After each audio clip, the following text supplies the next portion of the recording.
Good afternoon friend, ম্যাডিস food কিচেনে সানডের একটা lunch menu নিয়ে আবার আপনাদের কাছে এসেছি। আজকে করব পাঁঠার মাংসের মানে ঝোল আর ফ্রাইড রাইস। তো এখানে পাঁঠার মাংসটাকে দই, আদা রসুন, নুন, হলুদ গুঁড়ো, কাশ্মীরি লঙ্কার গুঁড়ো দিয়ে মেখে রেখেছি প্রায় 15-20 মিনিটের ওপরে, আর কাঁচা সর্ষের তেল দিয়েছি। আর এখানে আলুটাকে বড় বড় করে কেটে এটাকে নুন হলুদ মাখিয়ে কড়া করে ফ্রাই করে রেখেছি। এখানে কড়াইতে তেজপাতা, শুকনো লঙ্কা ফোড়ন দিয়ে পেঁয়াজটা ভাজছি। তা পেঁয়াজটা মোটামুটি এখন আমার ভাজা হয়ে গেছে। এবার মাখা মাংসটা এখানে এবার দিয়ে দেবো পুরোটা।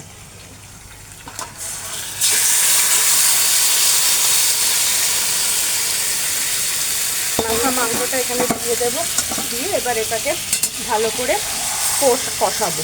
কষিয়ে তারপর এটা প্রেসার কুকারে দেবো, দিয়ে গোটা 4-5 সিটি দেবো, দিয়ে ওটাকে তারপর নামাবো। আর এখানে ফ্রাইড রাইস করার জন্য গাজর, বিনস, ক্যাপসিকাম কেটে রেখেছি, চাল ধুয়ে পরে বসাচ্ছি ওটা। এখানে কড়াইতে কষাতে কষাতে এর মধ্যে একটু অ্যাড করছি জিরের গুঁড়ো, তারপরে দিচ্ছি শাহি গরম মশলার গুঁড়ো, আর একটু দেবো হচ্ছে চিনি স্বাদ ভালো হওয়ার জন্য। আমরা মোটামুটি সব রান্নাতে একটু চিনি ব্যবহার করি, না হলে খেতে স্বাদ হয় না। আর নুন দিয়ে মাখা ছিল, কিন্তু ব্যালেন্স করার জন্য আর একটু নুন দেব।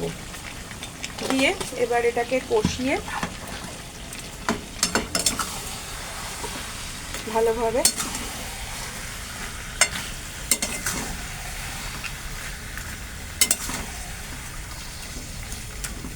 আর পাঁঠার মাংসে একটু গরম জল ব্যবহার করব বলে এখানে বাটিতে গরম জল করতে দিয়েছি। এবার এটা প্রেসার কুকারে ঢেলে এই গরম জলটা দিয়ে তারপর সিটি দেব। এখানে প্রেসার কুকারটা ধুয়ে গরম বসিয়ে দিয়েছি। তো প্রেসার কুকারের মধ্যে অল্প একটু ঘি দিয়ে দেবো,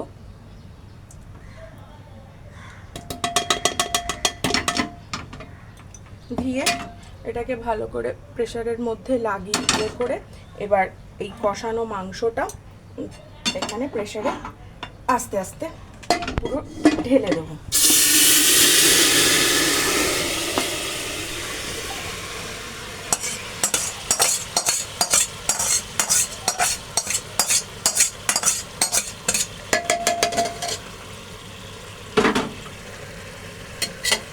কষানো মাংসটা পুরো প্রেসার কুকারে ঢেলে দিলাম।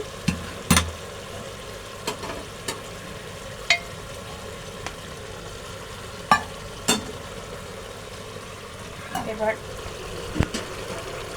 এখানে যে গরম জলটা বানিয়ে রেখেছি, এই গরম জলটাও এর মধ্যে দিয়ে দেবো।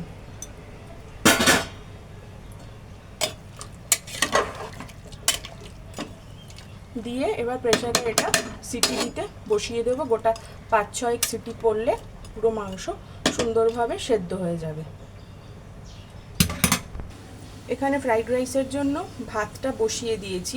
এবার ফ্রাইড রাইস আপনি ভাত নামিয়ে সমস্ত সবজি আলাদা করে ভেজে রেখে পরেও মেলাতে পারেন।